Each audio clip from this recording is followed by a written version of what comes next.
নমস্কার বন্ধুরা, আজ যে ভিডিওটা শেয়ার করছি এটা একটা বাজেট ভিডিও ৮,০০০ টাকার।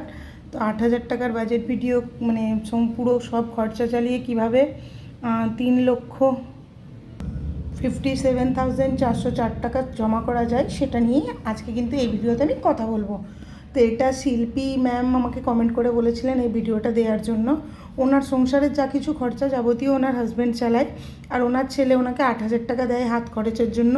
এই ৮,০০০ টাকা থেকে ওনার কিছু টাকার ওষুধ লাগে, আর বাকিটা উনি জমা করতে পারেন না, কারণ শপিংয়ে ওনার খরচা হয়ে যায়। যেটা হচ্ছে ওনার একটা ডিপিএস আছে যেটা ২,০০০ টাকার।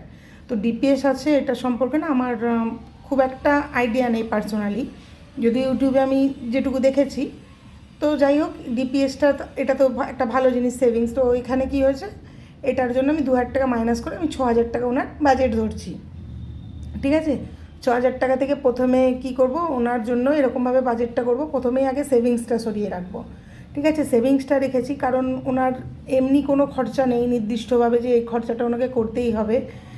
ঠিক আছে, তো সেই জন্য কিন্তু উনি যদি এই অ্যামাউন্টটা একটু জমা করেন সেক্ষেত্রে ওনারই কী হবে, কোনো কিছু হঠাৎ করে কিছু কেনার ইচ্ছে হলো বা কোনো মেডিসিন বা কোনো কিছু প্রয়োজন হলো হঠাৎ করে, বা নিজের ছেলে যেহেতু আছে, আজ না হয় কাল বৌমাকে বা নাতি নাতনিদের কিছু গিফট দেওয়ার প্রয়োজন হলো, মনে হলো, বা ওনাদের ফিউচারে কাজে লাগার জন্য একটু সেভিংসটা খুব প্রয়োজন।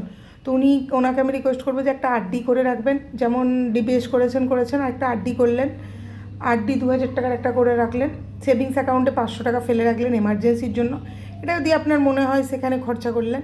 ঠিক আছে, এইটা জমা করবেন প্রথমে, আর একটা করবেন এমার্জেন্সির জন্য ৫০০ টাকা রাখবেন। মানে হঠাৎ করে কিছু খাওয়ার ইচ্ছে হলো বা কোনো কিছু কেনার ইচ্ছে হলো, সেক্ষেত্রে এইরকম একটা যদি খাম বা ব্যাগের মধ্যে ভরে রাখেন ৫০০ টাকা করে এমার্জেন্সি হিসেবে, তাহলে কিন্তু কাজে লাগবে। আর ওনার যে শপিং, ওনার কিছু মেডিসিন যেহেতু লাগে, তো আমার যেটুকু অভিজ্ঞতা, ঠিক আছে, যে একটা মানুষের মানে সাধারণত যেসব জিনিসগুলো লাগে, যেহেতু ওনার কোনো বড় প্রবলেম নেই পার্সোনাল, তো যেগুলো থাকবে ডায়াবেটিক হয়তো বা একটু গ্যাস অ্যাসিডিটি, তো এইসবের জন্য কিন্তু ১,০০০ টাকা মান্থলি এনাফ মেডিসিনের।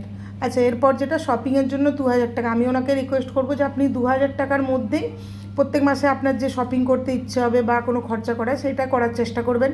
আর যদি খুব প্রয়োজন হয় তাহলে আপনি এমার্জেন্সি ফান্ডটা ইউজ করবেন, কিন্তু এই সেভিংসটা আপনি করে রাখুন। একবার সেভিংস করুন, সেভিংস করলে কিন্তু মনও খুব ভালো থাকে। তো আশা করি ভিডিওটা বুঝতে সবার অসুবিধা হবে না। তো সকলকে বলি, ভিডিওটা যদি ভালো লাগে তো অবশ্যই লাইক কমেন্ট শেয়ার করবেন। চ্যানেলে নতুন হলে চ্যানেলটা সাবস্ক্রাইব করবেন, নিজের এবং ফ্যামিলির খেয়াল রাখবেন, সবাই আমার পাশে থাকবেন, কারণ আপনাদের সাপোর্ট আর ভালোবাসা আমার খুব প্রয়োজন। সবাই ভালো থাকবেন, নমস্কার।